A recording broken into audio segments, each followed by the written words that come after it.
السلام علیکم. زه فؤاد خان امید لرم تاسو ټول به خیر او خوشحاله اوسئ. تاسو چې راغلي یو جمرات باب خیبر لا چې نن تاریخ دی 21 مئی 2025. زموږ یوټیوب چینل نام دی لایف پېښور پاکستان. دا سره لازمي لایک دی، سبسکرایب کړئ.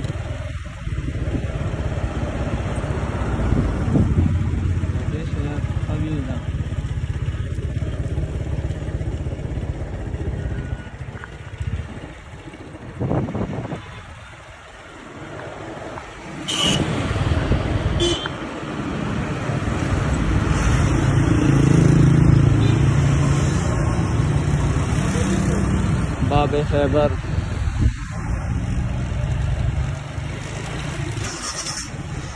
زموږ چینل سره لازمي لایک کړئ، سبسکرایب کړئ چې مخکې لاړ شو. خیره چې نور ګپ انشاءالله در سره په نورو ویډیوګانو کې